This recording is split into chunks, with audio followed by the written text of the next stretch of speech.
அதாவது காணி நிலம் வேண்டும் பராசக்தி, காணி நிலம் வேண்டும் பாரதியார் சொன்னார்.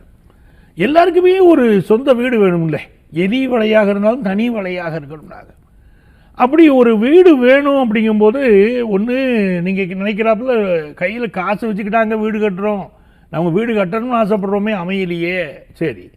இல்லை பணம் வேணுமே எங்களுக்கு வீடு கட்டுறதுக்கு, அதுவும் சரிதான். பணமும் இருக்குது, ஆனால் வீடு கட்ட ஆரம்பித்தா எங்களுக்கு பல தடைகள் வருது. இப்படி எந்த விதமான வீடு சம்மந்தப்பட்ட விஷய தடை இருந்தாலும் சரி, இப்போ நான் சொல்ல போகிற பரிகாரத்தை ஃபாலோ பண்ணிங்கன்னா சரியாயிரும், பிரச்சனை சரியாயிரும் உங்களுக்கு. அதாவது உங்களுக்கு லோன் கிடைக்கலைன்னு சொன்னாலும் சரி, லோன் கிடைச்சிருச்சு வீடு கட்ட முடியலை வேறு சூழ்நிலைன்னு சொன்னாலும் சரி, இல்லை கட்டிக்கிட்டு இருக்கேன் பாதியில் நின்று போச்சுங்க வீடு அப்படின்னு சொன்னாலும் சரி, அதுக்கெல்லாம் நான் சொல்லக்கூடிய இந்த வழிமுறையை கடைபிடிக்கிறோம். முதல்ல என்ன பண்ணணும்னு கேட்டிங்கன்னா, 3 நாட்கள் தொடர்ச்சியாக பக்கத்தில் உள்ள விநாயகர் கோயிலுக்கு போகணும். விநாயகர் கோயிலில் கோலம் போடணும். நல்லா ஞாபகம் வச்சுக்கோங்க, அரிசி மாவுனால் கோலம் போடணும்.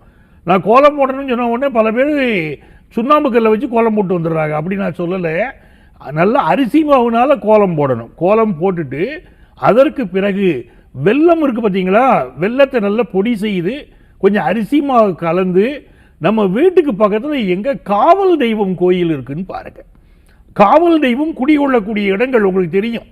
நீங்கள் இருக்கக்கூடிய ஏரியா பக்கத்துலேயே காவல் தெய்வம் பாடி கார்டு முனீஸ்வரன் இருக்கார், ஐயனார் இருக்கார், 18ஆம் படி கருப்பு இருக்கார், அப்படின்னு உங்களுக்கு அருகிலே இருக்கக்கூடிய காவல் தெய்வங்கள் எந்த தெய்வங்கள் இருக்கிறதோ அந்த தெய்வத்திட்ட போய் பிரார்த்தனை பண்ணணும்.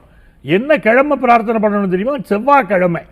அப்படி பிரார்த்தனை பண்ணிவிட்டு இந்த அரிசி மாவும் வெல்லமும் கலந்து வச்சுருக்கீங்களே, அதை அங்கே வடகிழக்கு மூலையில் வச்சுட்டு வந்துடணும்.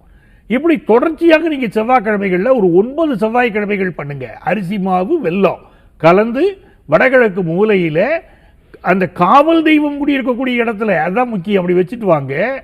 அது என்ன ஆகும்னா கொஞ்சம் கொஞ்சமாக உங்களுடைய தடைகள் நீங்கி நீங்கள் அழகான ஒரு வீடு கட்டுவீங்க. எல்லாரும் ஒரு பார்த்து ரொம்ப சூப்பராக இருக்கேம்பாங்க வீடு, அவ்வளோ நல்ல வீடு கட்ட முடியும். செய்து பாருங்கள், வெற்றி காணுங்க.